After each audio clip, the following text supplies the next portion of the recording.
જમ્મુ કાશ્મીરમાં ભારે હિમવર્ષા યથાવત, ચારેકોર બરફની સફેદ ચાદર પથરાઈ હોય તેવા દ્રશ્યો સામે આવ્યા। જમ્મુ કાશ્મીરમાં પ્રવાસીઓનો ધસારો પણ દિવસે ને દિવસે વધી રહ્યો છે। દિલ્હીમાં મોડી રાતથી જામ્યો છે વરસાદી માહોલ। વીજળીના કડાકા અને વાદળોની ગર્જના સાથે દિલ્હી ભીંજાયું। ધુમ્મસને કારણે થઈને 29 ટ્રેનો લેટ થઈ। રાજ્યમાં કાતિલ ઠંડીનો ચમકારો, મોટાભાગના જિલ્લાઓમાં તાપમાન ગગડ્યું। નલિયા 6.8 ડિગ્રી સાથે સૌથી ઠંડુગાર, જ્યારે ભુજમાં 11.4 ડિગ્રી અને કંડલામાં 11.6 ડિગ્રી તાપમાન। સૌરાષ્ટ્રમાં જૂનાગઢનું કેશોદ 10.2 ડિગ્રી સાથે સૌથી ઠંડુગાર, જ્યારે રાજકોટમાં 10.8 ડિગ્રી તાપમાન નોંધાયું। પોરબંદરમાં 12 ડિગ્રી અને ડીસામાં 12.5 ડિગ્રી તાપમાન નોંધાયું। રાજધાની દિલ્હીમાં ગણતંત્ર દિવસને લઈ તડામાર તૈયારીઓ। કાતિલ ઠંડી વચ્ચે પણ સેનાના જવાનોએ રિહર્સલ કર્યું।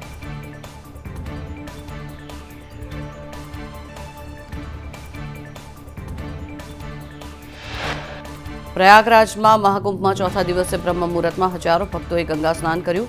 પ્રથમ દિવસથી લઈ આજ સુધીમાં 5 કરોડથી વધુ ભક્તોએ આસ્થાની ડૂબકી લગાવી।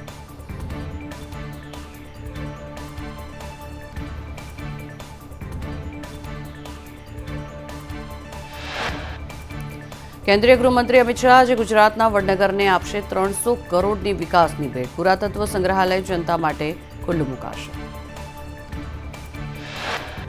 વડાપ્રધાન નરેન્દ્ર મોદી વડનગરની જે શાળામાં ભણ્યા હતા તે શાળાનું 72 કરોડના ખર્ચે રિનોવેશન કરવામાં આવ્યું। ગૃહમંત્રી અમિત શાહ આજે લોકાર્પણ કરશે। રાહુલ ગાંધીએ આરએસએસના વડા ભાગવત પર શાબ્દિક પ્રહાર કર્યા। અયોધ્યામાં રામલલાના અભિષેકના દિવસે ભારતને સાચી આઝાદી મળી તેવા ભાગવતના નિવેદને દેશદ્રોહ સમાન ગણાવ્યું। રાહુલે કહ્યું, ભારતને 1947માં સાચી આઝાદી મળી ન હતી તેવી મોહન ભાગવતની બેફામ ટિપ્પણી આપણી આઝાદી માટે ખતરો છે। દરેક ભારતીય નાગરિકોનું અપમાન છે અને આપણા બંધારણ પર હુમલો છે। રાહુલ ગાંધીના મોહન ભાગવત અંગેના નિવેદન પર તેલંગાણાના સીએમ રેવંત રેડ્ડીએ કહ્યું કે રાહુલ ગાંધીએ જે કહ્યું છે તેમાં વૈચારિક મતભેદ છે, કારણ કે ભારતની સ્વતંત્રતા સંગ્રામમાં આરએસએસે કોઈ બલિદાન આપ્યું જ નથી। સીએમ રેડ્ડીએ કહ્યું કે સંઘે કોઈ બલિદાન આપ્યું ન હોવાથી ભારતની આઝાદીનો અર્થ શું છે તે ઓળખવા તૈયાર નથી। જો ભાગવતે બંધારણ અને સ્વતંત્રતા વિરુદ્ધ કંઈક કહ્યું છે તો તેની સામે કાર્યવાહી થવી જોઈએ। આરએસએસ ચીફ ભાગવત અંગે રાહુલ ગાંધીએ આપેલા નિવેદનની હરદીપસિંહ પુરીએ ટીકા કરી। કેન્દ્રીય મંત્રી હરદીપસિંહ પુરીએ કહ્યું કે રાહુલ ગાંધીને કહો કે તેમની માનસિકતા સ્થિરતાની તપાસ કરાવે। દિલ્હીમાં એનએસયુઆઈના કાર્યકરોની આરએસએસ પર પ્રતિબંધની માંગ સાથે કૂચ। કેન્દ્રીય ગૃહપ્રધાન અમિત શાહના નિવાસસ્થાન તરફ કૂચ કરી રહેલા એનએસયુઆઈના કાર્યકરોની પોલીસે અટકાયત કરી। એનએસયુઆઈના કાર્યકરોએ આરએસએસના વડા મોહન ભાગવતની સાચી આઝાદીવાળા નિવેદનનો વિરોધ કરી રહ્યા હતા। આરએસએસ પર પ્રતિબંધ લગાવો અને આરએસએસ મુર્દાબાદના પોસ્ટર સાથે એનએસયુઆઈના કાર્યકરોનો ઉગ્ર વિરોધ। ઉમેદવારી નોંધાવ્યા બાદ અરવિંદ કેજરીવાલે કહ્યું કે દિલ્હીના લોકો કામ કરનારને મત આપે। ભાજપ પાસે ન તો સીએમ છે ન કોઈ વિઝન। દિલ્હી ભાજપના ઉમેદવાર રમેશ બિધુડીએ ફરી એકવાર વિવાદિત નિવેદન આપ્યું। કહ્યું, આતિશી સડકો પર હિરણની જેમ ફરે છે। તમિલનાડુના મદુરાઈમાં જલ્લીકટ્ટુની ઉજવણી કરવામાં આવી। દિલધડક રમત જલ્લીકટ્ટુમાં યુવાનો આખલાને પકડવા મેદાને ઉતર્યા। મેદાનમાં પ્રવેશતા જ આખલાને પકડીને લટકવાનો પ્રયાસ કરતા નજરે પડ્યા। ઉત્તર પ્રદેશના કોશંબીમાં 2 કાર વચ્ચે અકસ્માત સર્જાયો। પૂરઝડપે આવતી કારે અન્ય કારને ટક્કર મારી। અકસ્માતની ઘટનાના સીસીટીવી ફૂટેજ સામે આવ્યા। ટક્કર બાદ કાર રોડ પર દૂર ફંગોળાઈ। કુંભના મેળામાંથી પરત ફરતી વખતે સર્જાયો હતો આ અકસ્માત। અકસ્માતમાં કુલ 6 લોકો ઇજાગ્રસ્ત। દુબઈમાં નોકરી કરતા નરાધમે સુરતની કિશોરી પર દુષ્કર્મ આચર્યું। વિદેશી નોકરીની વાતના નામે મોહમ્મદ સમીરે કિશોરીને ફસાવી દુષ્કર્મ આચર્યું। સુરતની અઠવા લાઇન્સ પોલીસે આરોપી મોહમ્મદ સમીરની ધરપકડ કરી। અશ્લીલ ફોટોથી કિશોરીને બ્લેકમેલ કરીને દુષ્કર્મ આચર્યું।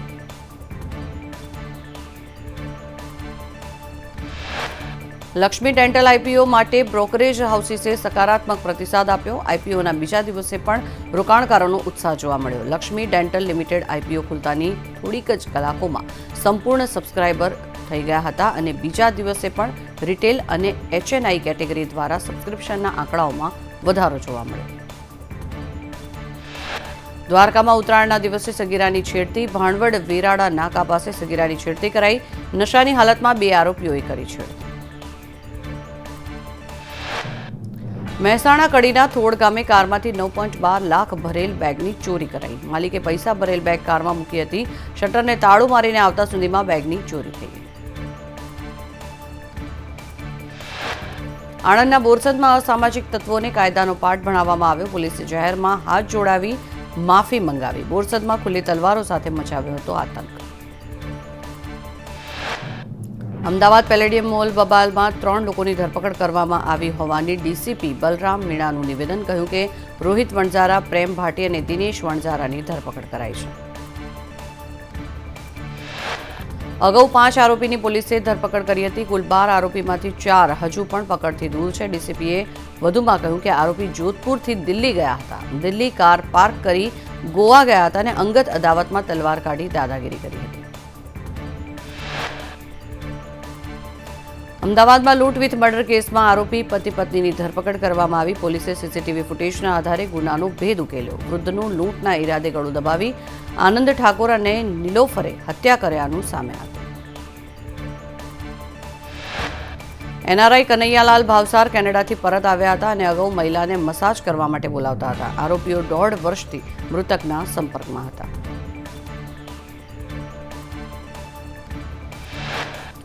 રાજકોટના જસદણમાં હુમલો કરનાર આરોપી ઝડપાયો. મફતિયાપરામાં યુવક પર છરી વડે હુમલો કરાયો હતો. આરોપીએ નશામાં કારની તોડફોડ કરી હતી.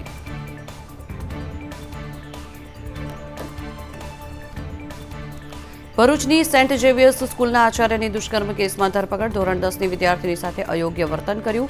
11 જાન્યુઆરીએ આચાર્ય વિરુદ્ધ ફરિયાદ નોંધી. સુરતમાં 3 યુવકો વાહન ચેકિંગ દરમિયાન નશામાં ઝડપાયા. પોલીસને જોઈને યુવકોએ કાર ફૂલ સ્પીડે હંકારી દીધી. પોલીસે ફિલ્મી ઢબે પીછો કરી યુવકોને ઝડપી પાડ્યા.